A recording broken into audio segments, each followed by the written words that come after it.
CA Dr. Aman Chugh, who has addressed over 1 million industry professionals and financial advisors across 78 countries, including India. He is presently a consultant and trainer to Fortune 500 corporates, large consultancy firms, government ministries and associations, industry associations, and reputed universities in India and abroad. His views are often covered by reputed print media and houses, and he is regularly invited over national and regional media channels. He happens to be one of the very few doctorates in currency and interest rate derivatives, during which he has evolved original theories on risk management using derivatives useful for MSMEs and large corporates. He has also authored the first ever practical book on currency and interest rate derivatives published by Pearson. He has been honored with the titles of Guru of Financial Markets and Father of Financial Planning, Portfolio Management and Derivatives by NIRC, the Institute of Cost Accountants of India. He commands over 1.2 million searches over Google with a huge fan following over social media as well. So now presenting CA Aman Chugh.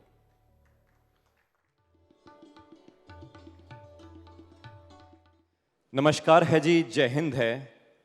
ये आखिरी का जो session होता है de dollarisation है या डीमोरलाइजेशन है?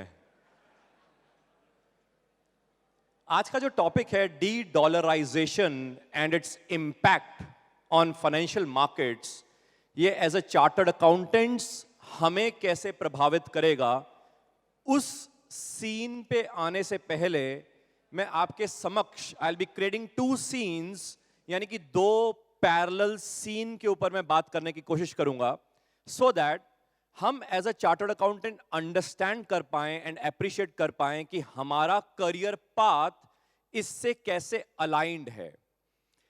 पहला एक वर्जन है जहां पे फाइनेंशियल मार्केट्स के ऊपर इंपैक्ट डी डॉलराइजेशन का कैसे होगा। तो पहले मैं थोड़ा ब्रीफिंग आपको फाइनेंशियल मार्केट्स के पर्सपेक्टिव से एक टर्मिनोलॉजी से आपकी मुलाकात करवा रहा हूं जिसका नाम है derivatives. Ideally as a chartered accountant हम जब प्रैक्टिस करते हैं या being a CFO of a company, जब हम जॉब करते हैं, हम अपने बिजनेस को फ्लरिश करते हैं एंड वो बिजनेस किसी ना किसी इंडस्ट्री का पार्ट होता है एंड वो इंडस्ट्री किसी सेक्टर का पार्ट होती है एंड वो सेक्टर अल्टीमेटली देश की जीडीपी को बढ़ाता है। And as a Indian I would understand कि आप सबको पता होगा कि हमारी हिंदुस्तान की जीडीपी कितनी है। मैं उम्मीद करता हूं आप सारों को पता है, 2.7 ट्रिलियन। कोई और गेस? हमारे हिंदुस्तान की जीडीपी कितनी है? 3.75 ट्रिलियन डॉलर। तो यानी कि ट्रिलियन में 12 जीरोस होते हैं, हम मल्टीप्लाई करके रुपीस में कैलकुलेट कर सकते हैं। तो हिंदुस्तान में लास्ट फाइनेंशियल ईयर में जितने भी गुड्स एंड सर्विसेज बने, उनकी जो फाइनल वैल्यू है वो 3.75 ट्रिलियन डॉलर रही। सो जैसे जीडीपी हम सब समझते हैं, जैसे हिंदुस्तान की हम जीडीपी समझते हैं, वैसे ही जापान की अंदाजन 5 ट्रिलियन डॉलर्स है, चाइना अंदाजन 15 से 18 ट्रिलियन डॉलर्स के बीच में है, यूएस अंदाजन 25 ट्रिलियन डॉलर्स का है और पूरा वर्ल्ड अंदाजन 100 ट्रिलियन डॉलर्स का है। यानी कि लास्ट ईयर, एक साल में जितना भी गुड्स एंड सर्विसेज बना पूरे वर्ल्ड में, उसका जो फाइनल वैल्यू था वो 100 ट्रिलियन डॉलर्स था। एंड हम सब चार्टर्ड अकाउंटेंट कहीं ना कहीं उस 100 ट्रिलियन डॉलर्स की जीडीपी के अंदर, शायद with in India 3.75 trillion dollar के अंदर, हम कहीं ना कहीं कंट्रीब्यूट कर रहे होंगे as a CFO, as a finance head, as a GM finance, as a practising chartered accountant, किसी ना किसी फॉर्म और द अदर मैनर में। मगर एक बहुत बड़ी मार्केट है जिसका नाम है डेरिवेटिव्स मार्केट। ये जो डेरिवेटिव्स मार्केट है, जैसे एक साल की जीडीपी हमें पता है कि वर्ल्ड की 100 ट्रिलियन डॉलर्स है, तो वर्ल्ड में एक साल में कोई ऐसी मार्केट है जो अंदाजन 1500 ट्रिलियन डॉलर्स की है। यानी कि इसका मतलब ये 1500 ट्रिलियन डॉलर्स का डेरिवेटिव्स होता है। मैं उम्मीद करता हूं कि हम सबको पता होगा डेरिवेटिव्स, नहीं भी पता तो मैं आपको डेरिवेटिव्स अभी नहीं बताने की कोशिश कर रहा, मैं आपको एक मुलाकात करवा रहा हूं एक ऐसी मार्केट की, एक इतनी बड़ी मार्केट की जिसका नाम डेरिवेटिव्स है, और वो 1500 ट्रिलियन डॉलर की मार्केट है, जो कि 15 टाइम्स वर्ल्ड जीडीपी का एक अहम हिस्सा नहीं, उसके अंदर सारे हिस्से हैं। एंड इसका मतलब ये, हमें एक ओपनिंग सेंटेंस से ये समझ आ रहा होगा कि इकोनॉमी डेरिवेटिव्स के ऊपर प्रभाव नहीं डालती, रादर डेरिवेटिव्स इकोनॉमी के ऊपर प्रभाव डालता है। और अगर हमें डेरिवेटिव्स नहीं समझ आता तो हम जितना मर्जी वैल्यूएशन कर लें, फाइनेंशियल मॉडलिंग कर लें, अकाउंटिंग कर लें, जीएसटी कर लें, जितना मर्जी हम फंडामेंटल स्टफ कर लें, मगर अल्टीमेटली हम एक जीडीपी का एक छोटा हिस्सा ही रहेंगे। एंड डेरिवेटिव्स जो कि इतनी बड़ी मार्केट है, और मेरा जो टॉपिक है वो है de dollarisation and its impact on financial markets, और फाइनेंशियल मार्केट्स का माई बाप डेरिवेटिव्स है। आप कहोगे कैसे? अब इसको लिंक करना जरूरी है। उसको लिंक करने से पहले ये जो जितना भी डाटा मैं आपसे शेयर कर रहा हूं, आपको अगर डाटा चेक करना हो तो कहीं पे चेक करना जरूरी है, तो उसके लिए आप www.bis.org पे जा सकते हैं। BIS क्या होगा? Bureau of Indian standards. और कुछ? BIS.org। कई लोगों ने गूगल करना शुरू कर दिया है, करो गूगल करो। BIS.org, www.bis.org। गूगल नहीं किया? It is bank for international settlement. अब ये क्या आइटम आ गई यहां पे? हम ब्यूरो ऑफ इंडियन स्टैंडर्ड्स कर रहे हैं, ये एक नई आइटम ले आया है। पहले डेरिवेटिव्स कर रहा है, अभी थोड़ी देर बैंक फॉर इंटरनेशनल सेटलमेंट पे चला गया। अब ये क्या आइटम है? अगर कभी हिंदुस्तान के सेंट्रल बैंक को पैसे की जरूरत पड़ जाए, रात को रिजर्व बैंक ऑफ इंडिया को पैसे की जरूरत पड़ जाए, कहां जाएगा? कहां जाएगा? कभी सोचा है? आरबीआई को रात को पैसे की जरूरत पड़ जाए, कहां जाएगा? सॉरी, ओवरसीज में कहां जाएगा? अगर देश की गवर्नमेंट को पैसे की जरूरत पड़ जाए, कहां जाएगा? वर्ल्ड बैंक के पास जाएगा, एशिया डेवलपमेंट बैंक के पास जाएगा, हिंदुस्तान के LIC के पास जाएगा, पब्लिक के पास जाएगा, बॉन्ड इशू करेगा, पैसा बटोर लेगा। आरबीआई को पैसे की जरूरत पड़ जाए तो नहीं, आरबीआई IMF के पास नहीं जाएगा, तो सेंट्रल गवर्नमेंट जाती है। सेंट्रल बैंक कहां जाएगा? तो सेंट्रल बैंक जाता है, जैसे बचपन में हमने सीखा है ना सीए करते हुए, कि आरबीआई कौन है? आरबीआई है बैंकर्स बैंक, है ना? ऐसे ही वर्ल्ड के जितने भी सेंट्रल बैंक्स हैं, उनका जो सेंट्रल बैंक है उसका नाम है बैंक फॉर इंटरनेशनल सेटलमेंट। यानी BIS कौन है? BIS is the central bank of the central banks of the world।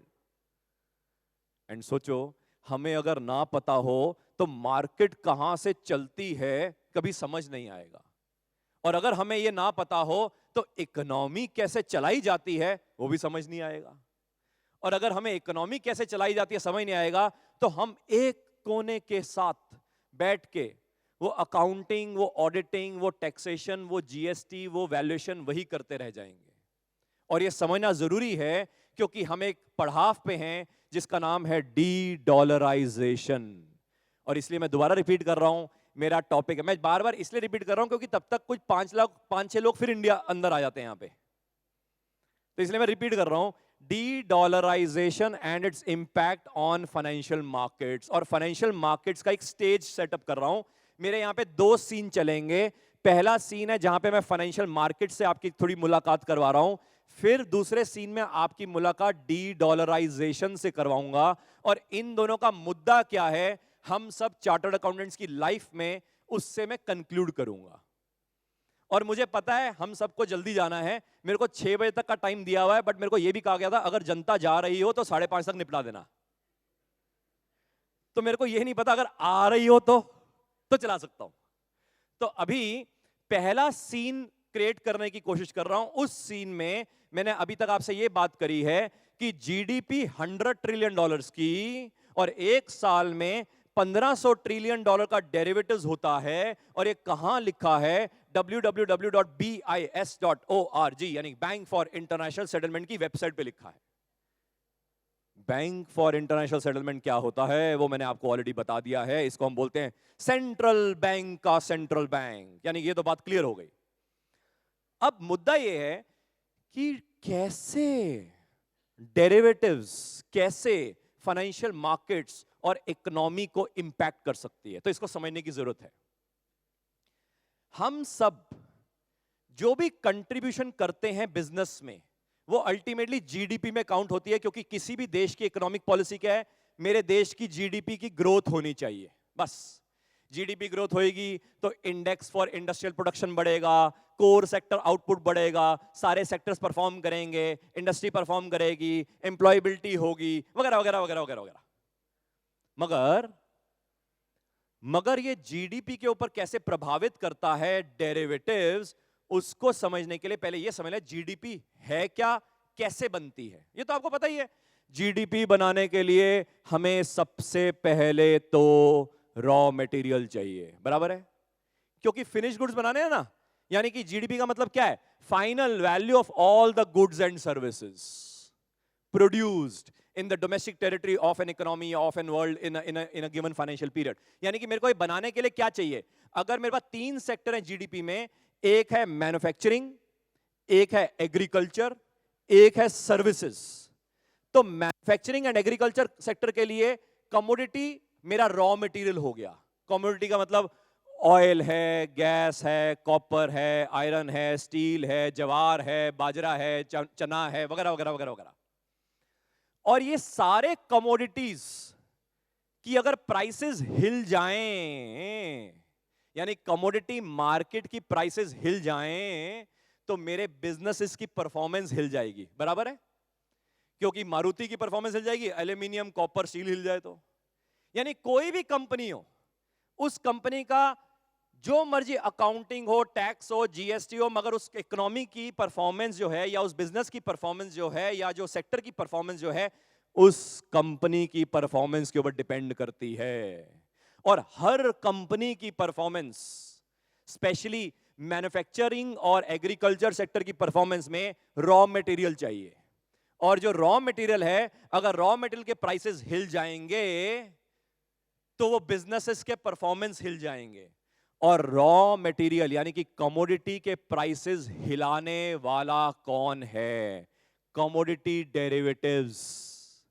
आपका फिर सवाल ये आएगा, भाई डेरिवेटिव्स क्या होता है? मैं अज्यूम कर रहा हूं कि आपको आता है, क्योंकि हम सब चार्टर्ड अकाउंटेंट हैं।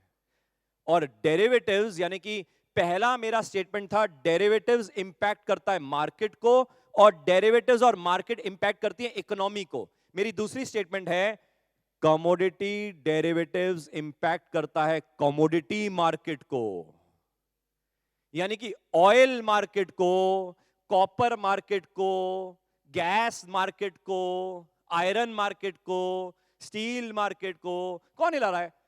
Oil derivatives, copper derivatives, iron derivatives, steel derivatives. ओए होए होए, यानी कि इसका मतलब ये कमोडिटी डेरिवेटिव इंपैक्ट कर रहा है कमोडिटी मार्केट को, और ये दोनों मिलकर इंपैक्ट कर रहे हैं बिजनेसेस को।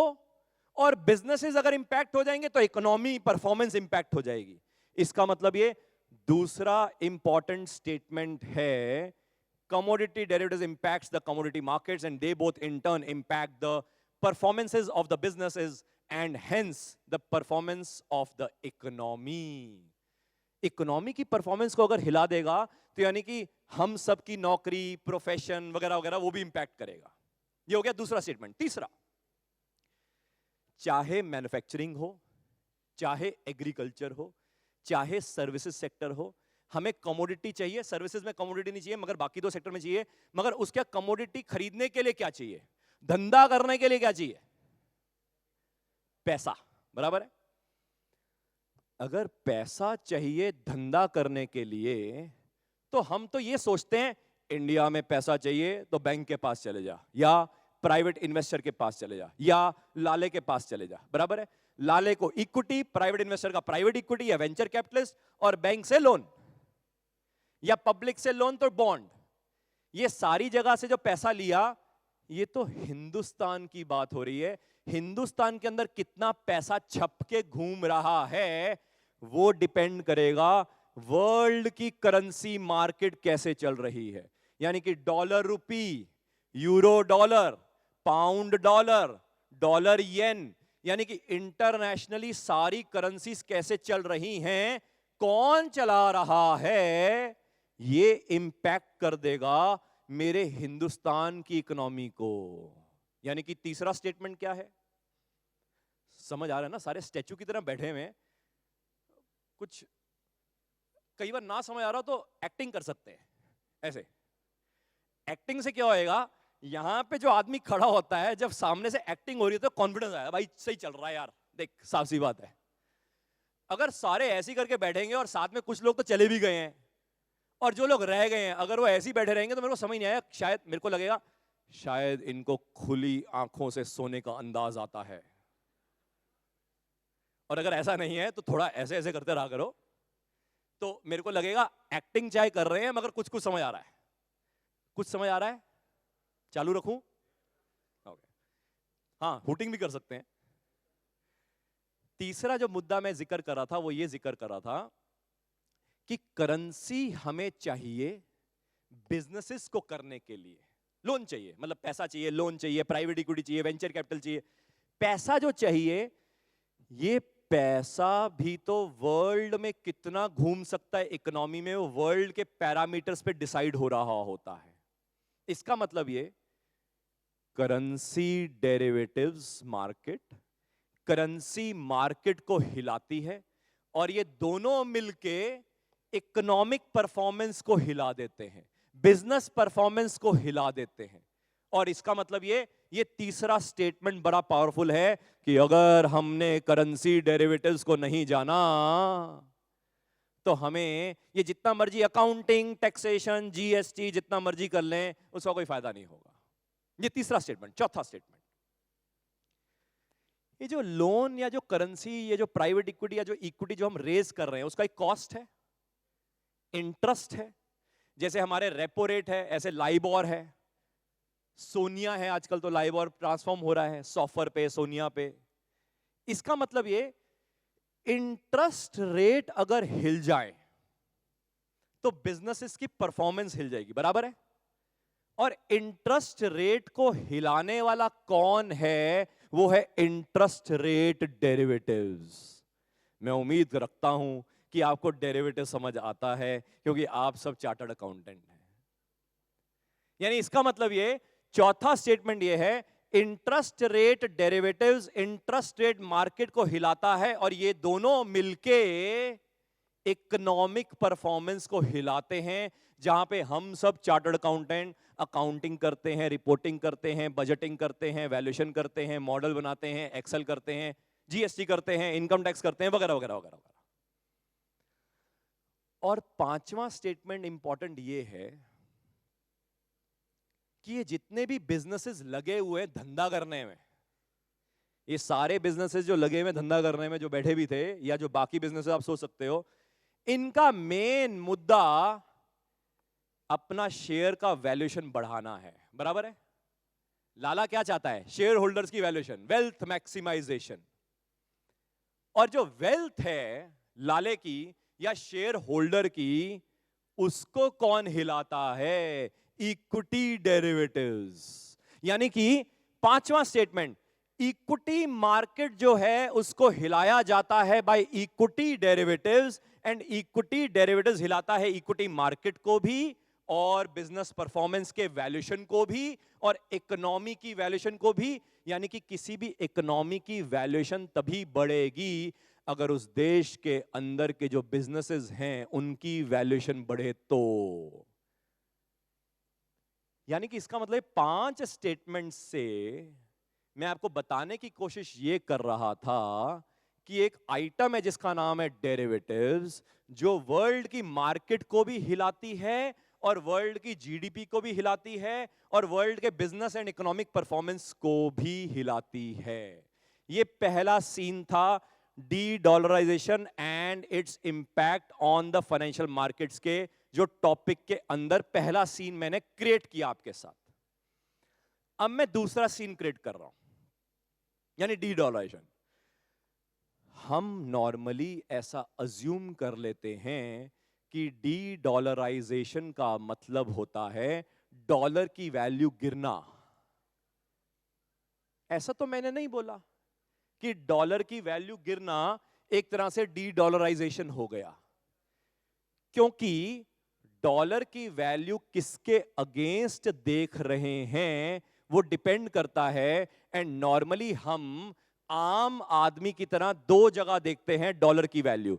एक जिसको हम बोलते हैं डॉलर रुपी का क्या रेट है, बराबर है, और दूसरा डॉलर इंडेक्स का क्या रेट है, बराबर है, हाँ या ना। एक डॉलर रुपी, अरे यार तुमने कहा था डी डॉलराइजेशन होगा, ये तो 80 का 82 हो गया, ये तो 80 का 82 हो गया, क्या खाक डी डॉलराइजेशन हुआ। एक तो वो लोग, दूसरे वो लोग जो ये सोचते हैं कि डॉलर का डाउनफॉल डॉलर इंडेक्स के डाउनफॉल से देखा जाता है। नहीं, मैं ऐसी कोई बात नहीं कर रहा। मैं ये बात करने से पहले मैं थोड़ा हिस्ट्री में जा रहा हूं। हिस्ट्री से मैं लिंक करना चाहता हूं, जो दूसरा सीन है उसको मैं लिंक करने की कोशिश कर रहा हूं। एंड बिलीव मी, ये दो सीन इस स्टेज पे खड़े होके जब जनता आखिरी वेबिनार या आखिरी सेमिनार में बैठी हो और हिल ना रही हो तो टफ है।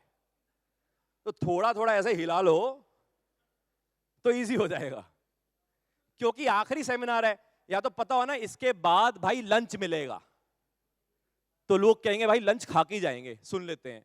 मेरे को पता है इसका कुछ मिलना ही नहीं है, इसका तो निकल जाना है। तो इसलिए मेरी कोशिश ये है कि अगर आप थोड़ा यूं यूं कर लो, समझ आ रहा हो, तो मैं दूसरा सीन क्रिएट कर सकता हूं। करूं? ऐसे ऐसे कर लो, थोड़ा चालू रखूं? ओके।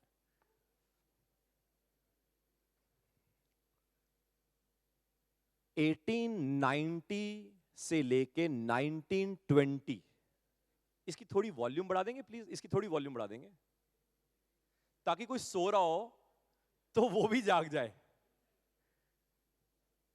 है ना, ताकि उसका साथ वाला उसको यूं यूं कोनी में उड़ जाए, आवाज ऊंची हो गई है ऐसे।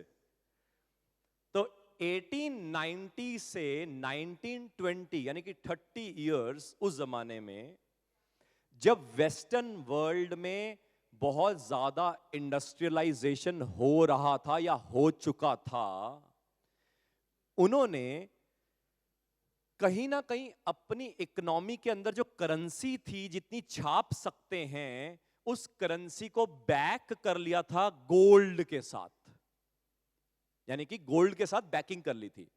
इससे थोड़ा और मैं हिस्ट्री में जा रहा हूं।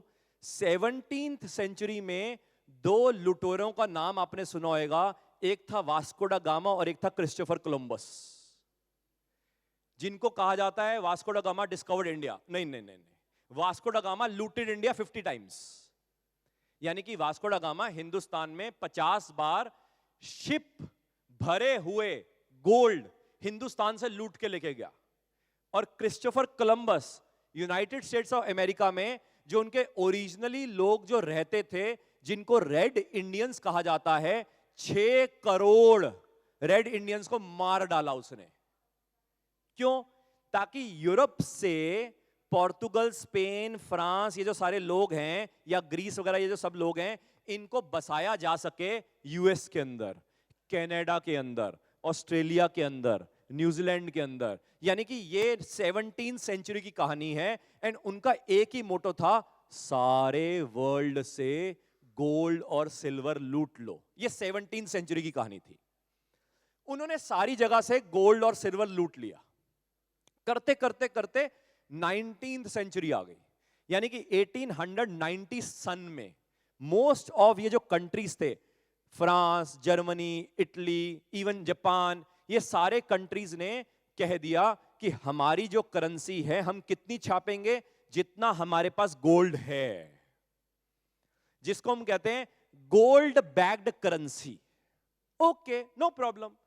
मगर चैलेंज ये है कि अगर आपके देश की पॉपुलेशन बढ़ रही हो और पॉपुलेशन काबिल हो और पॉपुलेशन और ज्यादा डिमांड करना चाहती हो, डिमांड तभी पूरी होगी जब प्रोडक्शन होगी, और प्रोडक्शन करने के लिए पैसा चाहिए, मगर पैसा तो गवर्नमेंट छाप नहीं सकती, क्योंकि जितना गोल्ड है उतना ही पैसा छाप रखा है।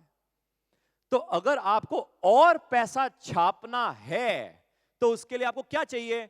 और गोल्ड। मगर और गोल्ड तो मैं खोदूंगा खोदूंगा खोदूंगा, शायद मिले शायद ना मिले।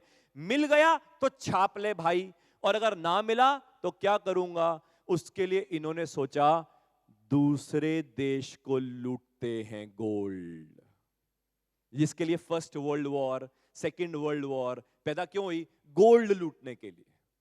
मगर ये सारे जहां गोल्ड लूटने पे लगे हुए वॉर कर रहे थे और साथ में कह के बैठे थे जितना गोल्ड है उतनी करेंसी छापेंगे, बस।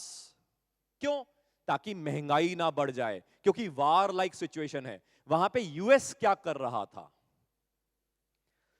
यूएस वार के बीच में नहीं कूदा। यूएस ने सोचा आपस में लड़ने दे, मरने दे। मैं क्या करूं? मैं तो इंडस्ट्रियलाइज्ड कंट्री हूं, जो इनको लड़ते हुए चाहिए मैं वही मैन्युफैक्चर करूंगा और वही उनको बेचूंगा। क्या चाहिए? रॉकेट चाहिए, मैं बेचता हूं। मिसाइल चाहिए, मैं बेचता हूं। सैटेलाइट चाहिए, मैं बेचता हूं। टैंक चाहिए, मैं बेचता हूं। बंदूक चाहिए, मैं बेचता हूं। बम चाहिए, मैं बेचता हूं। तेरे को कोई मशीनरी चाहिए तो मैं बेचता हूं। तेरे को खाने के लिए कुछ चाहिए, मैं बेचता हूं। यानी कि हर चीज मैं बना के तेरे को बेचूंगा वर्ल्ड में, मगर बदले में मेरे को गोल्ड चाहिए। यानी यूएस ने क्या कहा? बदले में मेरे को क्या चाहिए? गोल्ड चाहिए। ये सारी इकोनॉमीज ने कहा हम आपस में गोल्ड लूट रहे हैं, ये भाई कह रहा हमें भी गोल्ड चाहिए, और ये किसी को लूट नहीं रहा, वहां पे कोने में खड़ा हुआ है, वहां से तमाशा देख रहा है, सारा सामान भेज रहा है यहां से। ये सारे कंट्रीज जब आपस में लड़ रहे थे, इन्होंने सोचा इतनी बड़ी वार हो चुकी है, वो जर्मनी लड़ रहा है, यहां से फ्रांस लड़ रहा है, वहां से मुसोलिनी लड़ रहा है, इटली वाला, ये सब लड़ रहे हैं। तो 1920 में इन्होंने कहा गोल्ड स्टैंडर्ड को हटा दो, जितना मर्जी छाप। यानी कि इन्होंने क्या बोल दिया? जितनी मर्जी करेंसी छाप, और बदले में ये जो गोल्ड का स्टैंडर्ड है हटा, और ये यूएस को गोल्ड चाहिए सो गोल्ड दे, और हमें जो चाहिए वो ले। एक बार वार जीत लेंगे, यूएस से वापस गोल्ड ले लेंगे। समझे? यानी कि सारे कंट्री ने क्या किया? 1920 तक आ ऊ के उन्होंने बोला भाई गोल्ड स्टैंडर्ड छोड़, और यूएस ने सारों से गोल्ड लिया और बदले में गुड्स एंड सर्विसेज एक्सपोर्ट करता रहा सारे वर्ल्ड को, और बदले में डॉलर गोल्ड लेता रहा, गोल्ड लेता रहा, गोल्ड लेता रहा, गोल्ड। सारे थक गए लड़ते हुए, और दिखाने के लिए कि मैं सुपर पावर हूं, तो सारे थके हुए थे। जरूरत नहीं थी, मगर तब भी उड़ा, और हिरोशिमा और नागासाकी के वहां पे न्यूक्लियर बम फेंक दिए, ताकि एक बार तो सुनहरे अक्षरों में लिखा जाए कि एक ही सुपर पावर था जिसने न्यूक्लियर बम फेंक दिया, चाहे उनकी आने वाली जनरेशन खराब हो जाए, नो प्रॉब्लम। और जैसे ही ऐसा हुआ तो वर्ल्ड वार रुक गई, सब थम गए, क्योंकि सबसे ज्यादा अमीर कंट्री यूएस था, सारा गोल्ड यूएस के पास था, सारा वर्ल्ड के पास जो लोन था वो यूएस से ही था। और यूएस ने 1945 में, आपको समझ आ रहा है सर? कैमरामैन सर समझ आ रहा है? बस आपको समझ आ गया, ओए होए, आप ऐसे ऐसे करते रहना, आप बढ़िया, फेवरेट, ठीक है ना? क्योंकि मैं देख पा रहा था आप कैमरे की बजाय मेरी जो कहानी है उसको सुन रहे हैं, ये बहुत बढ़िया चीज है, ठीक है ना? आप भी ऐसे ऐसे करते रहो, आप भी ऐसे ऐसे करते रहो, मेरा काम हो गया आज का। वो वहां वाले भी थोड़ा करते रहे। समझ आ रहा है? कहानी मजेदार है? चालू रखूं? ठीक। ये सुने ना सुने कोई बात नहीं, आप सुन लिया मेरा काम हो गया, ठीक है। ये भी सुन ले तो बहुत बढ़िया है। यहां तक समझ आ रहा है? चालू रखूं? ओके। जागते रहना। या? अब इसमें क्या हुआ, 1945 में सारे दोनों वर्ल्ड वार निपटा नुपटू के, हाँ भैया हो गया, थक गए, आ जाओ टेबल पे बैठे, सारों को बुला लिया एक जगह, ब्रेटन वुड्स नाम की एक जगह, वहां पे बुला के कहता है यूएस, देखो सारा गोल्ड तो मेरे पास है, जितना वर्ल्ड का गोल्ड है उसका 80% गोल्ड मेरे पास है, और तुम अभी तक सारे क्या कर रहे थे, तुम सारे अभी तक गोल्ड के साथ अपनी करेंसी को फिक्स किया हुआ था, फिक्स। तुम्हारे पास तो गोल्ड है नहीं, गोल्ड सारा मेरे पास है, और तुम गोल्ड के साथ फिक्स क्यों करते थे, ताकि जब कभी भी गोल्ड की जरूरत हो तो गोल्ड का ट्रांसपोर्टेशन होता था, यूके से फ्रांस की तरफ, फ्रांस से इटली की तरफ, इटली से ग्रीस की तरफ, ग्रीस से जापान की तरफ, जापान से चाइना की तरफ, ये सब ट्रांसपोर्टेशन होता था। हट, अब कोई ट्रांसपोर्टेशन नहीं होगा, सारा गोल्ड मेरे पास पड़ा हुआ है। ट्रांसपोर्टेशन के लिए ये गोल्ड के बदले एक पेपर होगा, उस पेपर का नाम होगा डॉलर। समझ आया? यानी कि उसने क्या किया, उसने सारी करेंसी जो फिक्स थी गोल्ड के साथ, उनके ऊपर से गोल्ड की परत हटाई और कागज का टुकड़ा अपना फिट कर दिया, और बोला इस कागज के टुकड़े के पीछे क्या है, गोल्ड है, ये कागज के टुकड़े का नाम क्या है, डॉलर है। तो उसने कहा देखा, तो आज के बाद तुम्हारी करेंसी डॉलर के साथ फिक्स हो गई, और डॉलर के पीछे गोल्ड है। ये 1945 में उसने कर दिया। कई कंट्रीज ने पूछा यूएस से कि साहब हमें अगर तुमने जो हमारा लूटा हुआ गोल्ड अपने कब्जे में कर लिया है, हमें वापस लेना हो तो क्या करें। कहता तुम कमाई करो, मेहनत करो, मेहनत करके जब तुम वापस उठ जाओगे, और तुम उठ तो पाओगे नहीं क्योंकि मैंने तुम्हें बहुत निस्तो नाबूद कर दिया है, और कभी बाई चांस उठ गए तो तुम्हारे पास जब डॉलर आ जाएंगे तो मेरे डॉलर ले आना, मैं तुम्हें शायद गोल्ड वापसी में दे दूंगा। मगर यूएस को उम्मीद था कोई उठ नहीं पाएगा क्योंकि बम तो गिर ही चुका हूं मैं, और उसको सबसे ज्यादा डर भी दो कंट्रीज के साथ था, जापान और जर्मनी। तो जापान और जर्मनी उठ गए।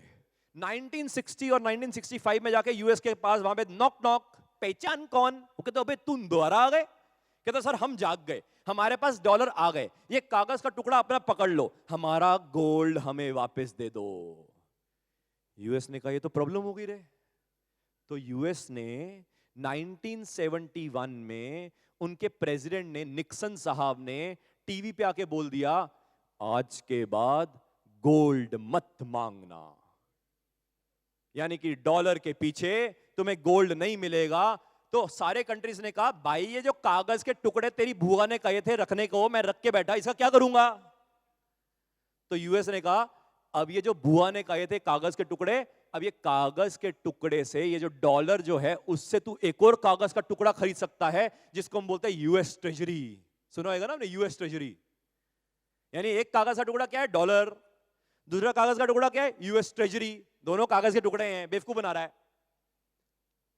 यानी कि सारे वर्ल्ड को बेवकूफ बना के उसने क्या कहा, अब गोल्ड नहीं मिलेगा, अब तुम भी छापो और मैं भी छापूंगा।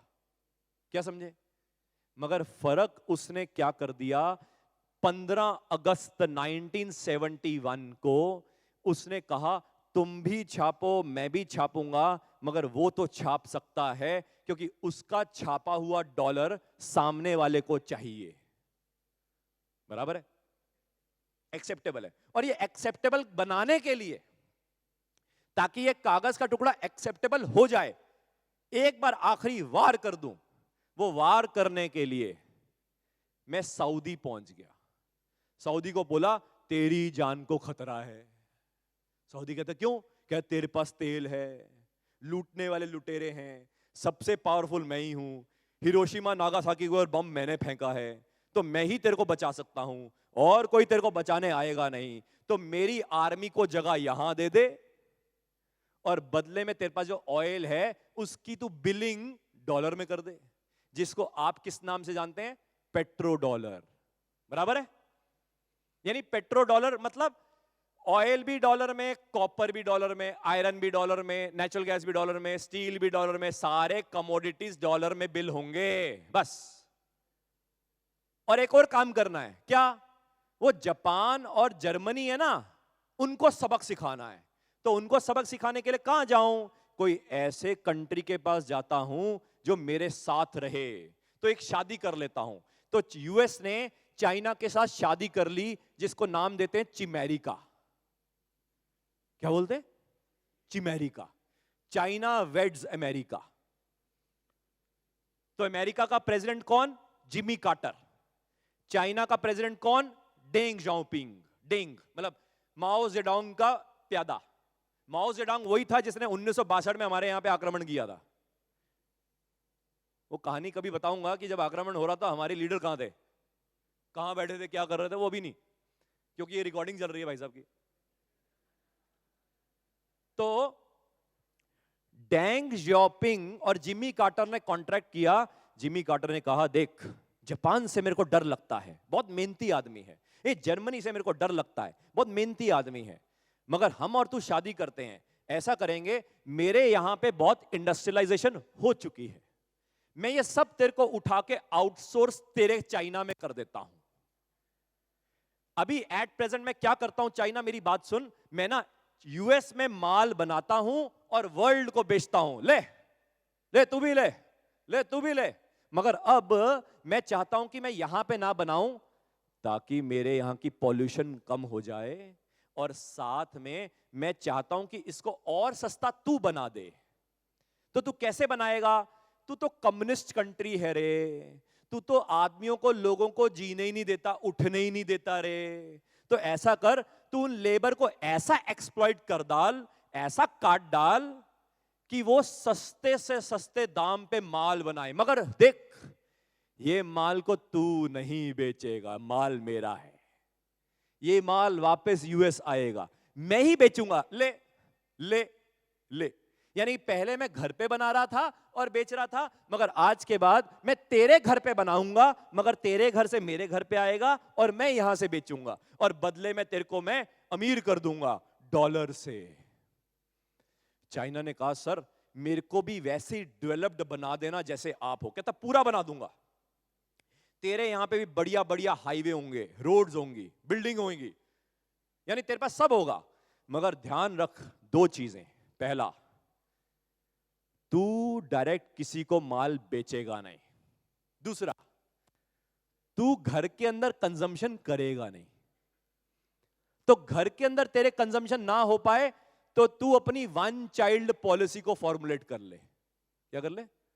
One child policy. यानी कि डेंग और जिमी कार्टर का कॉन्ट्रैक्ट हुआ, डेंग भाई साहब ने क्या कहा, वन चाइल्ड पॉलिसी लागू करेंगे चाइना में। क्यों? ताकि नई पॉपुलेशन पैदा ही ना हो। क्यों? ताकि जो हम माल बनाएंगे वो चाइना के अंदर खपत ही ना हो। क्यों? ताकि वो वहां से यूएस को बेच पाए। क्यों? ताकि यूएस से डॉलर आ पाए। क्यों? ताकि चाइना अमीर बन पाए। ऐसा चाइना और यूएस की शादी हुई, जिसको क्या बोलते हैं, चिमेरिका। रशिया डर गया। रशिया ने कहा, भाई मेरे को भी शादी करनी है, मैं कहां करूं शादी? क्या दूसरी शादी भाई जर्मनी से कर ले तू, जर्मनी। क्योंकि एक जापान था, एक जर्मनी थे जो उठ रहे थे जापान को खत्म करने की कोशिश के लिए। हमने चाइना को इकट्ठा कर दिया, तू ऐसा कर, तू जर्मनी का शादी कर ले। तो शादी हो गई यूरोप और रशिया की, जिसको बोलते यूरशिया। यानी एक शादी हुई चिमेरिका, एक शादी हुई यूरशिया, ताकि रशिया ऑयल और नेचुरल गैस यूरोप को बेचे, यूरोप माल बनाए और भेजे। यहां पे यूएस एक तरह से चाइना को फंड कर रहा है, चाइना माल बनाए और यूएस अमीर बने। ये दो शादियां समझ आ गई। अब क्या हुआ, लास्ट ईयर भाई साहब चाइना और यूएस की खटक पटक हो गई जब से ट्रंप आए।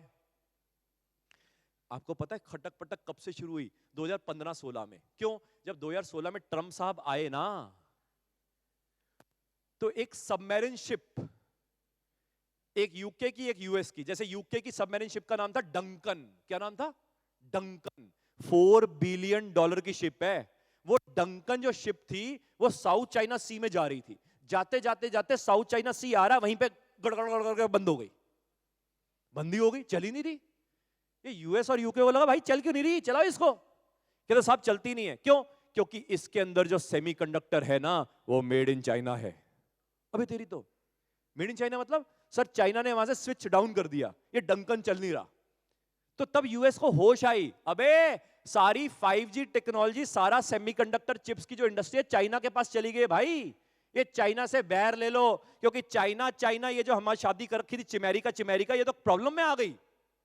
ये 2016 के बाद आपने सुना होगा ट्रेड वार हो गया, सुना है? हुआवे के सीई को बंद कर दिया वहां पे कनाडा में, सुना था? हाँ है ना? अरे एक्टिंग तो कर लो।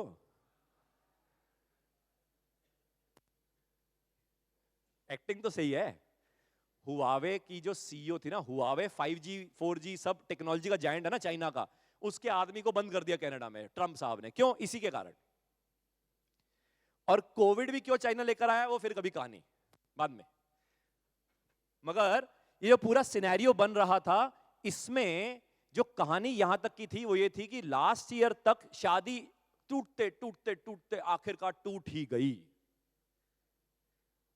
चिमेरिका की शादी जब टूटी तो यूएस को लगा मेरा घर टूट गया, तेरा कैसे बसा रहा है रशिया, तेरी भी शादी मैं तोड़ूंगा, यूरोशिया को तोड़ूंगा, यूरोशिया को। तो उसने नॉर्थ स्ट्रीम के ऊपर बम लगा दिया, फोड़ दिया और यूक्रेन में जाके पहुंच गया। तो ये 2 शादियां टूट गई। तो 2 शादियां टूटने पे रशिया और चाइना लिव इन में आ गए।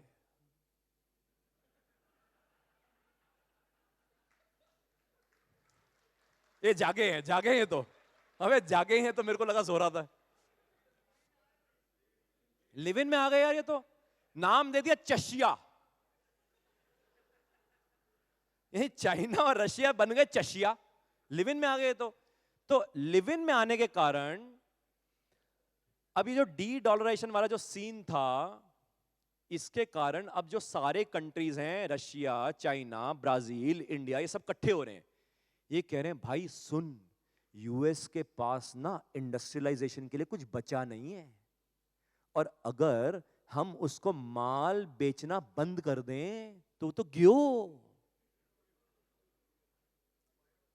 वो तो खत्म हो गया।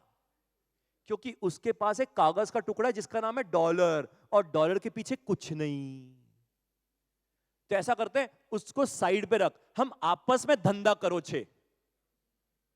यही बोलते हैं करो छे? नहीं, क्या बोले? करो छे। हाँ, हम आपस में धंधा करो छे। उसको साइड पे रख, उसको लुटने दे, बर्बाद होने दे, खत्म होने दे। तो ये आपस में इकट्ठे हो गए हैं, Brazil, Russia, India, China, south Africa. Saudi कहता है भाई मेरे को भी, हेलो मैं भी। ये काफी सालों से यहां पे लटका हुआ है, यहां पे इसने मेरी बहुत लड़ाई करवा दी कईयों से, कितना मेरे को भी इसको बाहर निकालना है, हटा इसको। तो सऊदी भी बीच में आना चाहता है। सऊदी कहता है मैं भी, मैक्सिको कहता है मैं भी, अर्जेंटीना कहता है सर मैं भी, इन्होंने बहुत लूटा है अंग्रेजों ने। ये सारे इकट्ठे हो रहे हैं, और ये सारे इकट्ठे होकर आपस में कह रहे हैं हमें बिलिंग डॉलर में नहीं करना, इनवॉइसिंग डॉलर में नहीं करना, हम आपस में ही कर लेते हैं। तो डी डॉलराइजेशन का पहला मतलब, कभी आपको भी समझ आ रहा है? कुछ तो आ रहा होगा, आ रहा है कुछ आपको भी है? देखो कितने अच्छे लोग हैं, ये एक्टिंग भी नहीं कर रहे, ये तो सुन रहे हैं। तो जब ऐसा हो रहा था, तो जब रिसेंटली चैलेंज क्या हुआ है, ये सारे कंट्रीज 3 में से कोई भी चीज करना चाह रहे हैं। पहला, 3 में से कोई भी चीज होते हुए अगर आप देखें, समझ आना डी डॉलराइजेशन हो रहा है। और फिर मैं आखिरी पड़ाव पे होऊंगा, भाई ये दोनों सीन बनाए, अब हमने क्या करना है? मुद्दा तो ये है, कहानी तो बहुत बढ़िया, हमने क्या करना है वो तो बता। तो दूसरा सीन खत्म तो होने देते हैं ना। तो दूसरे सीन में खत्म होते होते मैं आपको ये बताने की कोशिश कर रहा हूं कि अगर आपको 3 में से कुछ भी होते हुए दिखे, समझ आना डी डॉलराइजेशन हो रहा है भाई। पहला है, अगर कंट्रीज आपस में बायलैटरल एग्रीमेंट करने लग जाएं और कहें अबे मैं और तू क्या करेगा, हुत्तू तू, ए डॉलर को हटा, मैं और तू आपस में बिलिंग कर लेते, तेरी करेंसी में कर लेते, नहीं तो मेरी में कर लेते। यानी कि जब आप सुनेंगे कि कंट्रीज आपस में बायलैटरल एग्रीमेंट कर रहे हैं और बीच में डॉलर में नहीं कर रहे हैं, समझ जाना डी डॉलराइजेशन हो रहा है। Point number 1। पॉइंट नंबर 2, अगर आप सुने या पढ़ें कि यूएस के अंदर या तो महंगाई बढ़ रही है या माल ही नहीं मिल रहा है, लोग लाइनों में लगे हुए हैं, लोग लड़ाई मारकाट कर रहे हैं सामान के लिए, तो समझ आना उनके पास वहां पे कोई गुड्स बेच के राजी ही नहीं है, यानी कि डी डॉलराइजेशन। समझ आ रहा है पॉइंट? यानी कि वहां पे या तो महंगाई बढ़ जाए या लोग आपस में लड़ने आ जाए क्योंकि सामान ही नहीं है। और तीसरा, अगर आपको यह सुनने में आ जाए कि धीरे धीरे करके हर कंट्री के यहां पे रिजर्व्स मिल रहे हैं, कहीं पे लिथियम के, ओहो लिथियम के रिजर्व्स मिल गए, ओहो मेरे पास ऑयल मिल गया, ओहो मेरे पास वीट मिल गया, हर एक के पास जब आपको कमोडिटी मिलते हुए दिखेंगी तो समझ जाना धीरे धीरे करके हर कंट्री अपनी करेंसी की बैकिंग वापस कमोडिटी के साथ करने लगा है। और वहां पे इतना गोल्ड नहीं चाहिए, यानी कि आपके पास क्या है, वीट है, ओ वीट की बैकिंग पे आपकी करेंसी। आपके पास क्या है, सर मेरे पास तेल है, ओके तेल के पीछे आपकी करेंसी। आपका क्या है, सर मेरे पास लिथियम है, ओके लिथियम के पीछे आपकी करेंसी। इसके लिए क्या होएगा, हर कंट्री फटाफट अपने देश में जो छुपे हुए रिजर्व है ना, जो बताता नहीं था यूएस को या चाइना को, क्यों, क्योंकि लूटने आ जाएंगे, अब वो ओपनली बता रहे हैं, भाई लिथियम मिल गया, भाई मुबारक है कोल मिल गया, भाई मुबारक है तेल भी मिल गया। ये सारे कंट्रीज अब चालू हो जाएंगे। क्यों, क्योंकि तीसरा पॉइंट ये है, हर कंट्री अपनी करेंसी के पीछे अपना ही कमोडिटी बीच में चिपका देगा। ये तीन चीजों के कारण हम कहेंगे डी डॉलराइजेशन हो रहा है। ये दो सीन थे, एक डेरिवेटिव्स का सीन, एक डी डॉलराइजेशन का सीन। और ये दो सीन का फायदा क्या है, पहले मैं कहानी बताता हूं, फिर आपकी जिंदगी में कैसे फायदा कनेक्ट करना वो इंपॉर्टेंट है। 2008 में एक बहुत बड़ा क्राइसिस हुआ जिसको आप जानते हैं, ग्रेट फाइनेंशियल क्राइसिस, सब प्राइम क्राइसिस। कैसे हुआ मैं उस पर नहीं जा रहा, मगर उसमें यही डेरिवेटिव्स जो है ना, ये डेरिवेटिव्स का टाइम बॉम्ब हर कंट्री के बैंकिंग सिस्टम के अंदर थमा दिया है यूएस ने। यानी कि डेरिवेटिव्स का टाइम बॉम्ब हर कंट्री के बैंकिंग सिस्टम में थमा चुका है यूएस आज से 15 साल पहले। और उस टाइम बॉम्ब की जो एक्सपायरी है वो 2023, 24, 25 है। यानी टाइम बॉम्ब फटने का टाइम क्या है, 23, 24, 25। उसका मैं एक झलक बताने की कोशिश करता हूं, मेरे को नहीं पता मैं कितना समझा पाऊंगा शॉर्ट नोटिस पे। ये तो आपको पता है, यूएस ने दबा दबा के लोन दिया, हर आदमी को लोन दिया, जा घर ले ले, हाँ यानी कि कुछ भी नहीं है तब भी ले जा, no income no job and asset ninja, तू तब भी ले जा लोन। भाई no income no job no assets, तू तब भी लोन ले जा। सारों को लोन दे दिया, इतने पैसे छापे, हर एक के हाथ में पैसा दे दिया, हर एक को बोला प्रॉपर्टी ले ले, क्योंकि वो छाप सकता था। मगर ये जो इतना पैसा छापा और जो इतना लोन बैंकों ने दिया, उनके बैंकों को पता था ये लोन वापस नहीं आएंगे, तो उन्होंने ये लोन किसी और को थमाने की कोशिश करी। जैसी मैं थमाने किसी और के पास गया, वो कहता हो डर लगता है मेरे को, पता नहीं क्या ले आया तू। मैंने कहा टेंशन नहीं, वो स्टैंडर्ड एंड पुअर ने रेटिंग कर रखी है। तो कहता अच्छा स्टैंडर्ड पुअर ने बोला है ट्रिपल ए, मैंने ऐसा triple A triple A, standard poor लिख भाई ट्रिपल ए लिख दिया उसने, इसने खरीद लिया। अब इसको भी डर लगने लगा, कहता यार स्टैंडर्ड पुअर का कोई पता नहीं, तो ये किसी और के पास गया, कहता यार ये एक लोन है, लोन का कागज तू पकड़ेगा, कहता कहां से लिया, कहता यूएस से, कहता ना भाई ना, कहता भाई स्टैंडर्ड पुअर है, कहता स्टैंडर्ड पुअर उसकी खुद की घर की कंपनी है, उसको कोई पता नहीं, मेरे को नहीं चाहिए। कहता प्लीज ले ले, क्या करेगा, क्या करूं कि आप लोगे। वो कहता है इसके बाद डेरिवेटिव्स करते हैं। डेरिवेटिव्स मतलब सट्टा मारते हैं। सट्टे का नाम जो हमने कभी सुना नहीं, जैसे नॉक इन knockout, one touch option, double one touch option, range accrual, टान, ऐसे कई स्ट्रक्चर्स हैं। मेरा बैकग्राउंड रहा, मैं वहां पे सीखा, मैंने करा, तो इसलिए मेरे को पता है। आपने नहीं करा तो इसलिए मैं आपको टेंशन दे के जा रहा हूं कि भाई कोई ऐसी बलाएं हैं जो वर्ल्ड में घूम रही हैं, कीको, नॉक इन knockout, one touch, double one touch, range accrual, टान, फेडर, सीगल, स्ट्रिप्स, ऐसे कई स्ट्रक्चर्स हैं डेरिवेटिव्स के वर्ल्ड में बिके हुए हैं। आपको जो मैं मुद्दा कहने की कोशिश कर रहा हूं वो ये है, इन सारों का टाइम बॉम्ब टिक टिक टिक टिक टिक टिक टिक टिक 2023, 24, 25 में फटने हैं। तो इससे क्या होगा? पहला तो इससे पक्की बात है, हर एक के फाइनेंशियल पोर्टफोलियोज के ऊपर बहुत बड़ा प्रभाव पड़ेगा। जैसे एग्जांपल लेते हैं, हर आदमी कह रहा है गोल्ड खरीद भाई, गोल्ड खरीदो, गोल्ड। सारे लोग गोल्ड खरीद रहे हैं और सबसे ज्यादा गोल्ड किसके पास है? 8,000 टन यूएस के पास है, ऐसा यूएस बोलता है। मगर पिछले 12 महीने में यूएस के कमोडिटी एक्सचेंज के वॉल्ट से इतना गोल्ड निकल गया है कि कमोडिटी एक्सचेंज का वॉल्ट खाली हो गया है।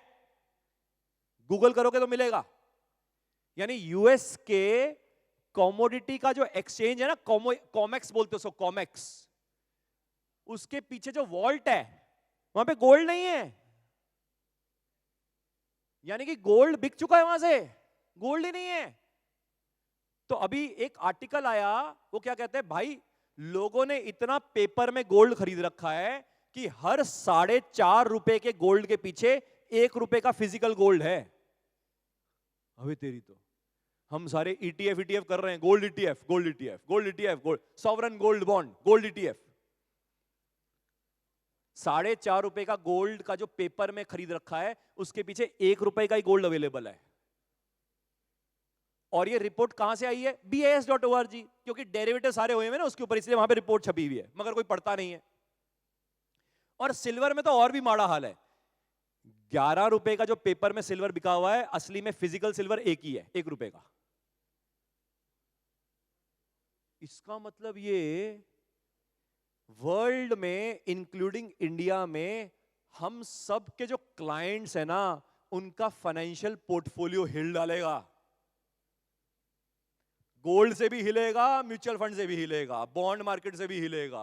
शेयर मार्केट तो वैसे ही हिला रहा है इतना ज्यादा, समझ नहीं आ रहा भाई, रुक जा, झुनझुनाई जा रहा है, कभी ऊपर कभी नीचे। उसने इतना हिला डाला है, अभी तो और हिलेगा ऐसे ऐसे ऐसे।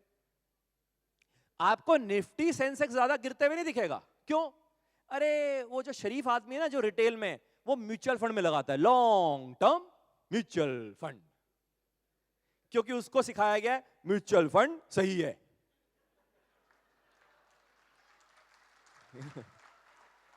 उसको क्या गया, म्यूचुअल फंड सही है, तू भाई लॉन्ग टर्म रहे। यानी कि रिटेल आदमी, ये सब रिटेल आदमी, हम में से भी कई, हमें क्या कहा है, शेयर मार्केट बहुत रिस्की है, तो क्या करेंगे, शेयर मार्केट छोड़ म्यूचुअल फंड में लगा, सिप लगाई जा, सिप। इसलिए निफ्टी और सेंसेक्स को वहीं पे हरे में रखा हुआ है। उसके अंदर के जो शेयर्स है ना, उसको तोड़ रहे हैं।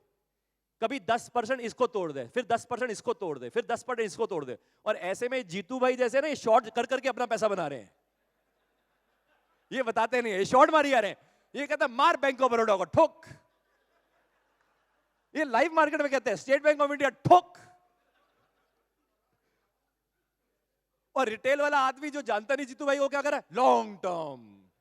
एसबीआई खरीदा 600 रुपए पे, 550, नो प्रॉब्लम। टीवी में आया, good time to average, SIP. Retail वाले की जिंदगी में दो ही चीजें हैं, खरीद ले और लॉन्ग टर्म के लिए एवरेज करके होल्ड कर। क्यों बेचेगा कौन? बड़ा वाला आदमी, मार्केट मेकर।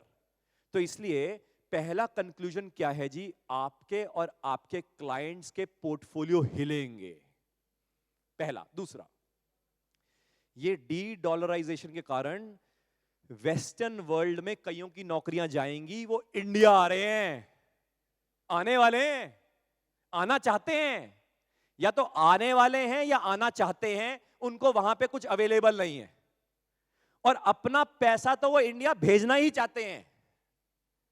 तो एनआरआईज की तो जॉब जा रही है, और इंडिया में भी कई जो एमएनसी कंपनी में जॉब कर रहे हैं वो भी जा रहे हैं, और कई जो इंडियन कंपनी में जॉब कर रहे हैं जिसका डिपेंडेंस उन यूएस एमएनसी के ऊपर है, वो भी जा रहे हैं। तीसरा,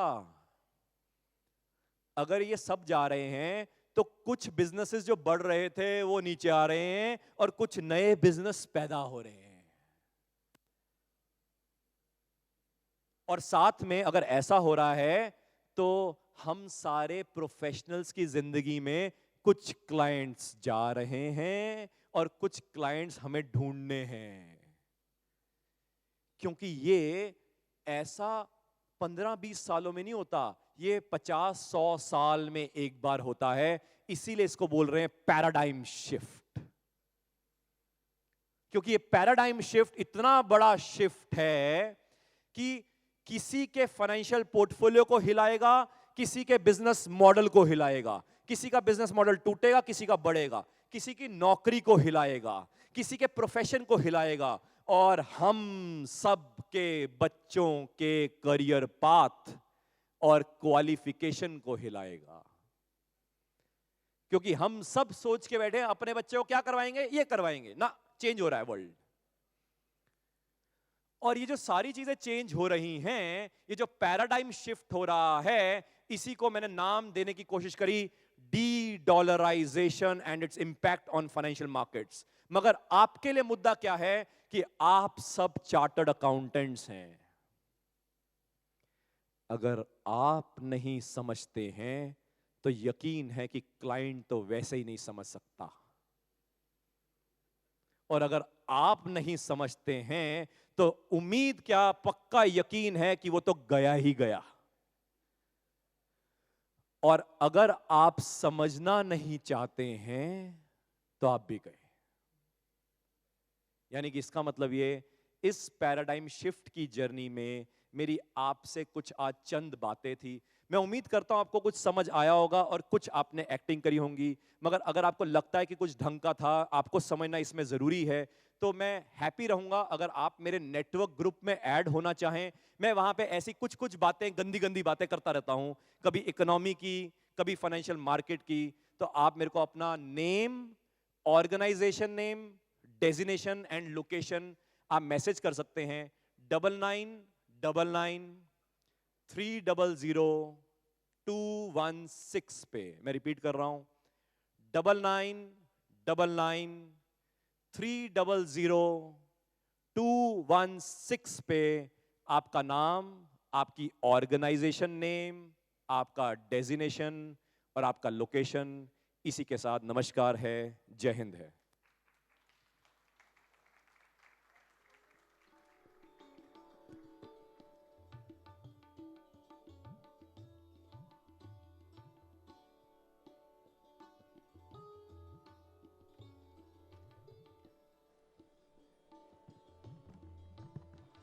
Hello. Wonderful.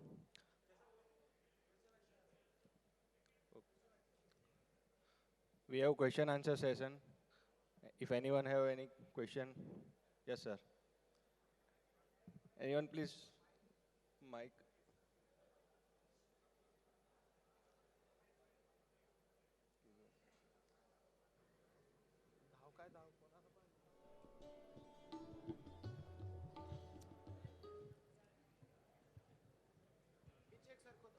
सर, तो अभी जो एसेट्स है, इन्वेस्टमेंट, तो एसेट एलोकेशन कैसे किया जाए सो दैट रिटर्न कंटिन्यू रहे एटलीस्ट?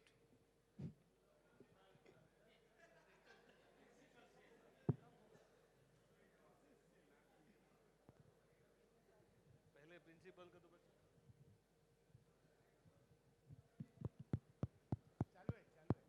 चेक चेक, आ रही है आवाज? देखिए, पहले से भी और आज भी हमें समझना जरूरी है, हम हमेशा एसेट एलोकेशन में हमेशा शेयर मार्केट एलोकेशन की बात करते हैं नॉर्मली, क्योंकि हमें यह दिखाया गया है कि अगर आप 1995 से पैसा लगा के बैठे होते तो आपका लॉन्ग टर्म में कितना ज्यादा रिटर्न आ जाता। मगर हम ये भूल जाते हैं कि 1992 जनवरी में हमारा सेंसेक्स था 5000 और 2004 जनवरी में हमारा सेंसेक्स था 6000, यानी कि 20% रिटर्न आया था 12 साल में, यानी कि हर साल 1.5% का रिटर्न, जब एफडी का रिटर्न 14% था। तो कोई शरीफ आदमी, समझदार आदमी असली में समझ के मार्केट में लगाया नहीं होगा, मगर उसको कहा गया था 10-20 हजार रुपए लगा के छोड़ जा, वो दुनिया छोड़ गया। उसका जो यंग जनरेशन था उसने देखा, अरे बापू ने इन्फोसिस खरीद रखे थे, मैं अमीर बन गया। मगर कितना अमीर? 10,000 का 10 लाख, मगर परसेंटेज में रिटर्न कितना? 1000%, 2000%, 3000%। इसलिए इसको म्यूचुअल फंड इंडस्ट्री या शेयर मार्केट इंडस्ट्री क्या कहती है? Long term. मगर वो ये नहीं समझते 2004 से लेके 2008 में ऐसा क्या हुआ कि 6000 का सेंसेक्स 22,500 हो गया, क्योंकि हमने पहली बार अपनी फाइनेंशियल मार्केट्स को ओपन किया था वर्ल्ड की एफआईआईज के लिए। एक ही बार ओपन करोगे, बार बार तो करोगे नहीं। तो 2008 जनवरी में हमारा सेंसेक्स था 22,500 और कोविड आने से पहले हमारा सेंसेक्स था 40,000, 42,000 मान लो, यानी कि 20,000 का पॉइंट बढ़ा। 20,000 पॉइंट 22,500 में कितना? 90%। 12 साल में 90% यानी कितना? 7.5%। और एफडी का रिटर्न कितना? 7.5%। इसका मतलब लॉन्ग टर्म में फिर पैसा नहीं बना, मगर लॉकडाउन हुआ, कोविड आया, इतने पैसे छपे, घोड़े गधे फिर चल पड़े। जब घोड़े गधे चल पड़े तो सारे लोगों को लगा अबे तेरा भाई मार्केट चला रहा है, देख। क्योंकि हर कोई आदमी भाई साहब चौधरी था, वो कहता मैंने जिंदल स्टील लिया, ये भी बढ़ रहा है यार, कोल इंडिया ये भी बढ़ रहा है यार। यानी कि मैं जिस पे हाथ लगा रहा हूं, कोई फंडामेंटल एनालिसिस करके खुश हो रहा था, कोई टेक्निकल एनालिसिस सीख के खुश हो रहा था, कोई मेडिटेशन में एस्ट्रोलॉजी करके खुश हो रहा था, कोई यूट्यूब का चैनल देख के खुश हो रहा था, कोई मीडिया को देख के खुश हो रहा था, और कोई किसी अपने दोस्त से टिप लेके खुश हो रहा था। मगर इतने बड़े पानी के बहाव में सारे ही तैरते हुए दिख रहे थे। जब पानी का बहाव वापस हुआ अक्टूबर 2021 के बाद, तो समझ आया कौन मरता हुआ तैर रहा था और कौन जिंदा तैर रहा था।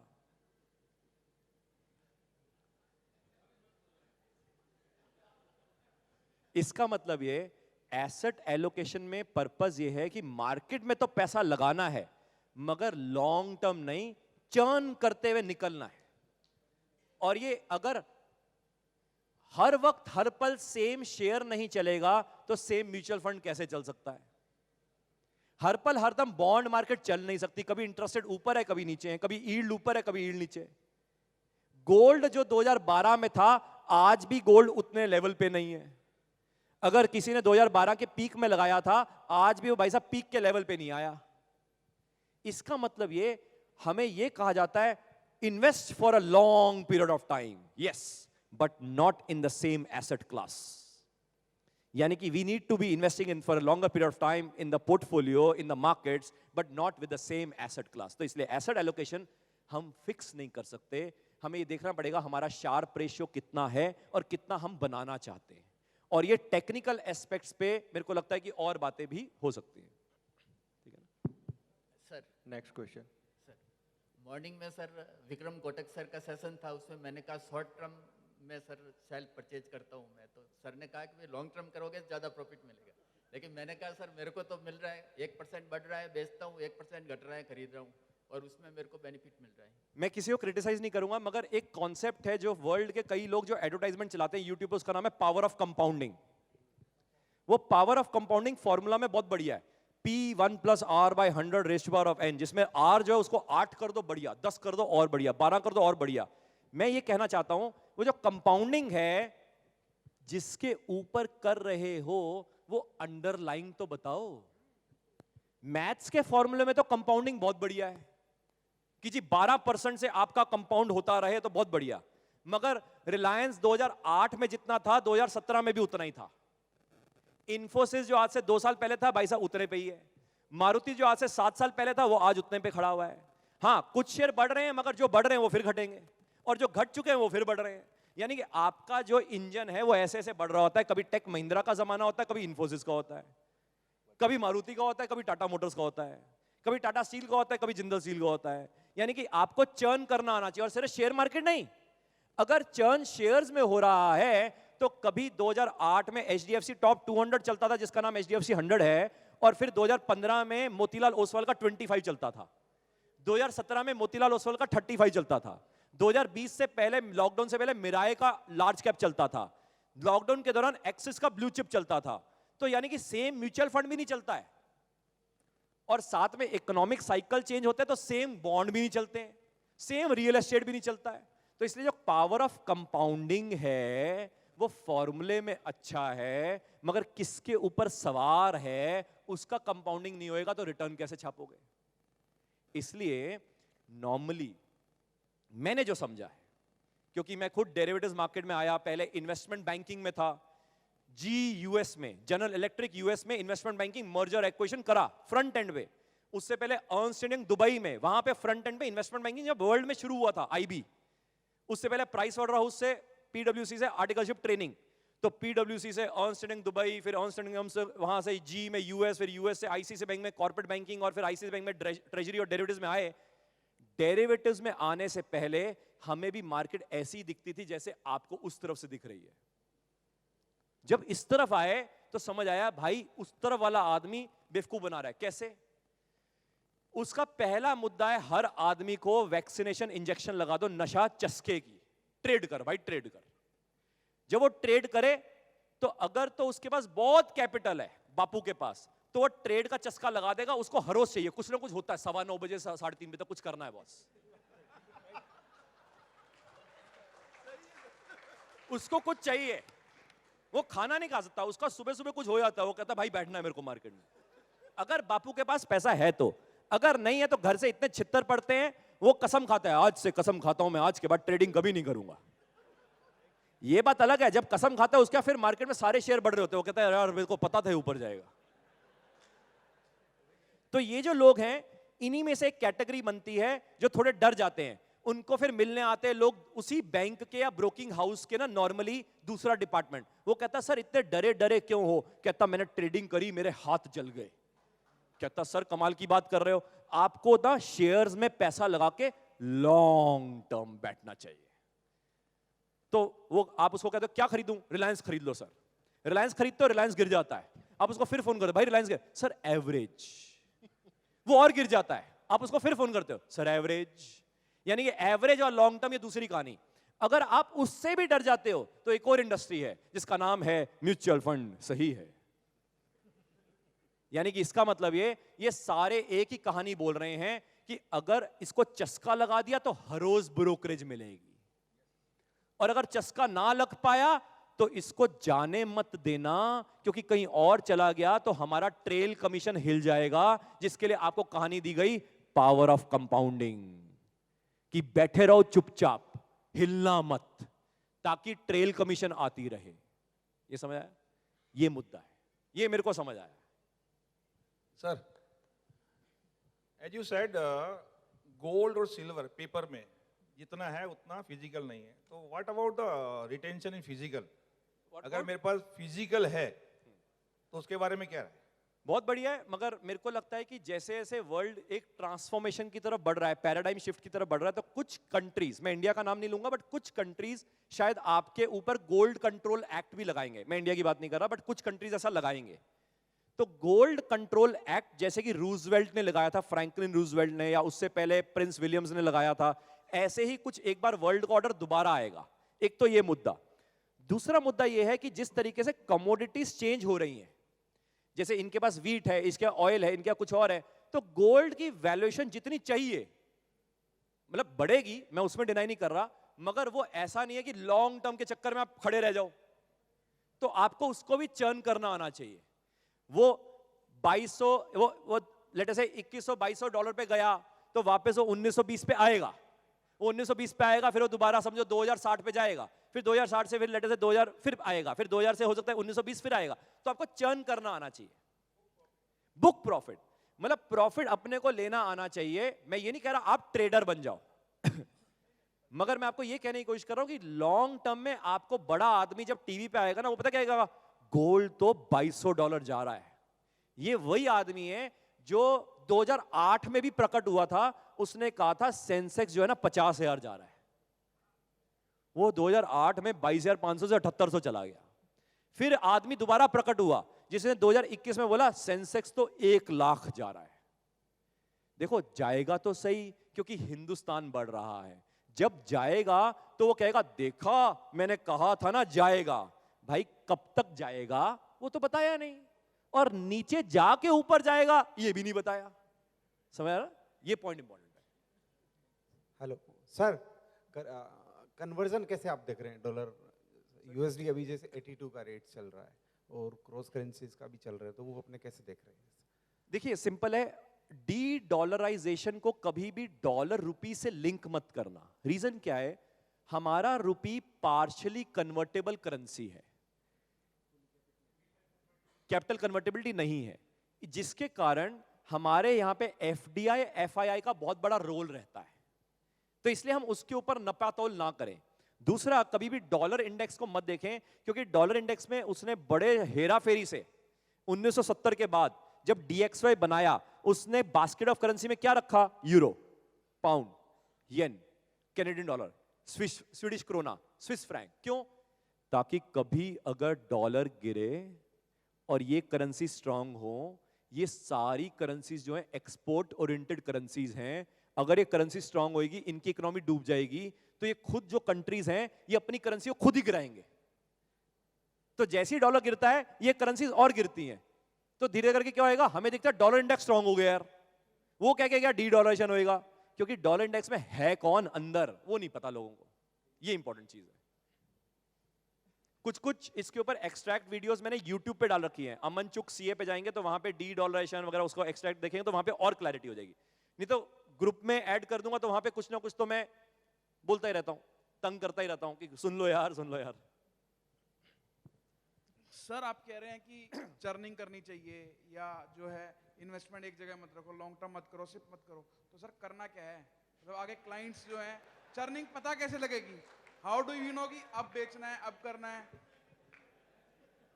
इसका मतलब ये हम एक ऐसे मकाम पे आ गए हैं कि आप सूरत वालों को ये कह रहे हैं ये भाई को दोबारा बुलाना पड़ेगा। नहीं, किसी के पास जवाब है तो वो दे ऑडियंस में से।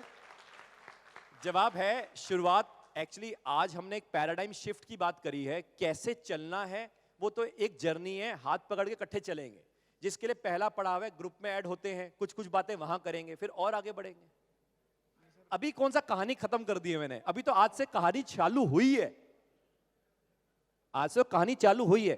क्योंकि हम अभी तक क्या कर रहे थे? Accounting, auditing, taxation, GST, valuation वगैरह वगैरह। मैं आपको एक नई सूत्री छोड़ गया, डेरिवेटिव्स, टाइम बॉम्ब, टिकर बॉम्ब। अब आपको समझना ये पड़ेगा भाई ये डेरिवेटिव्स क्या भला है, ये कुछ और ही बोल गया। डेरिवेटिव तो पता है क्या भला है, लेकिन ये नहीं पता कि इसका मैक्रो इकोनॉमिक इफेक्ट कैसे आता है। इसमें एक और चक्कर है। डेरिवेटिव्स जो आम आदमी को पता है वो है इक्विटी डेरिवेटिव्स। नहीं सर, सारे पता है, इंटरेस्ट रेट। सुन तो लो एक मिनट। जो डेरिवेटिव्स है ना $1500 ट्रिलियन, उसका 90% डेरिवेटिव्स होता है ओटीसी, ओवर द काउंटर। और ओवर द काउंटर में कौन करता है? Treasury bank. ट्रेजरी बैंक में हिंदुस्तान में लोग ही टोटल 400 हैं। तो आम आदमी को जो डेरिवेटिव समझ आता है वो कौन सा वाला समझ आता है? एक्सचेंज वाला। एक्सचेंज वाला कितना है? 10%। और 10% के डेरिवेटिव्स के बेसिस पे आपको डेरिवेटिव्स नहीं आ सकता। तो ये और भी खतरनाक है कि डेरिवेटिव्स आता है।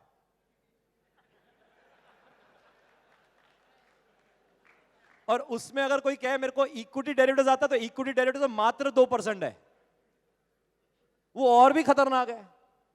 ये बात अलग है कि कुछ एक्सेप्शनल पैदा हुए होते हैं, ठीक है ना, अदरवाइज हमें थोड़ा ध्यान रखना है। क्योंकि रीजन क्या है? हम सब मैच्योर्ड चार्टर्ड अकाउंटेंट्स हैं, हमें पहले ये समझना जरूरी है, क्योंकि ये हमारे लिए एक नया करियर पाथ भी हो सकता है और हमारे क्लाइंटों के लिए एक बून हो सकता है। क्योंकि अगर सीए एडवाइस नहीं करेगा ना, तो किसी के हिम्मत नहीं है कोई कर पाए। और अगर सीए को नहीं आता होगा और सीए सिर्फ ऑडिट टैक्सेशन लॉ में रहेगा, तो मेरा ऐसा मानना है, मैं 1 मिनट लगाऊंगा, कि हमारी जो यंग जनरेशन जो सीए बन के आ रही है, वो अल्टीमेटली ऑडिट, टैक्सेशन, फाइनेंसिंग की तलाश में आ रही है। उनको एक नई मार्केट मिल सकती है। ये मार्केट की तरफ वो सीए जा नहीं पाता, क्योंकि उसको ट्यूशन में वो पढ़ाया नहीं जाता और किताबों में उसको आता नहीं है, और प्रैक्टिकली वो कभी कर नहीं पाएगा। इसलिए सीए इस टेरिटरी से वंचित रह जाता है। इसलिए मैंने कहा कि मैं भी वंचित था, ये तो बाई चांस ऐसा हो गया। तो सर इस तरफ पहुंचने के लिए कैसे शुरुआत की जाए? आ जाओ स्टेज पे। नहीं, ऐसे तो मैं वैसे ही आ जाऊंगा सर, वो नहीं कह रहा मैं। चलते चलते करेंगे, चलते चलते। नहीं, फिर भी कोई एक पाथवे हो कि आप कहता हूं चलते चलते, पहले ग्रुप में ऐड होंगे, फिर कुछ और बातें करेंगे। आज तो ऐसा होता है ना, जब कोई नया स्पीकर आता है हम कहते हैं भाई यही चाहिए, यही चाहिए था मेरे को। कल को कोई नया स्पीकर आएगा, आप कहोगे नहीं नहीं भाई उसको छोड़, यही 6। तो इसलिए मैं भी परखना चाहता हूं कि यही 6 और चलना चाहता है तो चलते चलते और बातें करें। Thank you, sir. So now we are ending up. जी आज एक डेरिवेटिव के मैं ही थोड़ा ध्यान देना चाहता हूँ कि equity derivative limited to India, okay, नहीं ऑल ओवर वर्ल्ड में ऑल होता है। Over world, but equity derivative is particular I think so India, then commodity, currency and interest rate. जब कोरोना आया तब हमारा इंटरेस्ट रेट हो गया था 4%, यूएस का हो गया था 0.25, एक साल में उसके बढ़ा के कर दिया 525, हमारा हो गया अभी 650, जो बैंक का इकोनॉमी का रेट की बात कर रहा हूँ। तो इन बिटवीन डिफरेंस हुआ 1.5% का, अप्रोक्स 1.25% का। तो एक साल पहले करेंसी डेरिवेटिव में जो प्रीमियम रहता था 1 ईयर फॉरवर्ड का फ्यूचर का, जो गैप था 270, ₹2.70। हम ऐसे ही डॉलर बेच के खड़े रहेंगे तो अभी एक साल में ₹2.70 आगे बढ़ जाएगा, मेरा ऑलरेडी पोजीशन है, ठीक है।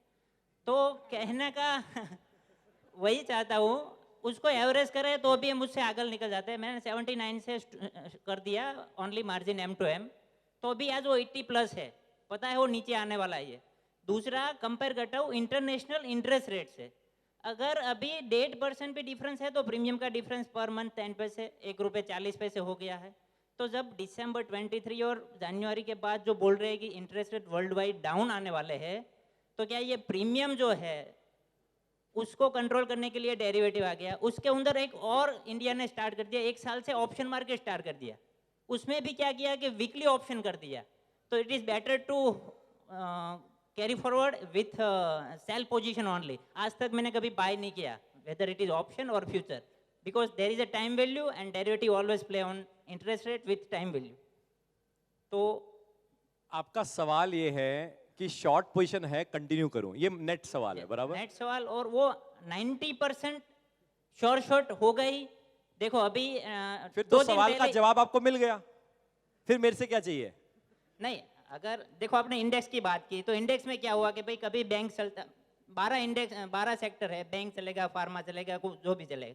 अल्टीमेट में बात करूं इंडेक्स बनाए 30 या 50 कंपनी का, तो उसको ही हम बास्केट में रखे तो बाय डिफॉल्ट कोई ना कोई चलने वाला है, तो इकोनॉमी तो जीरो होने वाली नहीं है, ऑटोमेटिक एसेट एलोकेशन हो जाएगा। नहीं, मैंने उसका आंसर दिया ना आपको कि अगर आप इंडेक्स में पैसा रखते हैं तो इंडेक्स में आप एफडी के रिटर्न को बीट नहीं करते अनलेस एंड अनटिल आप उसको ट्रेड करें, या आप इंडेक्स के अंदर के शेयर जो है जो काउंटर मैनेजमेंट हो रहा है, या तो आप उसको ट्रेड करें, कोई लॉन्ग साइड पे होगा, कोई शॉर्ट साइड पे होगा। इंडेक्स को अगर आप होल्ड करेंगे आप रिटर्न नहीं बनाएंगे, वो मैंने आंसर दिया वहां पे। जो आपका सवाल है, अगर तो देखो, अगर आपके सवाल में जवाब ये है कि श्योर शॉर्ट में पैसा बना ही रहा हूं तो फिर तो मुबारक है आपको पैसा।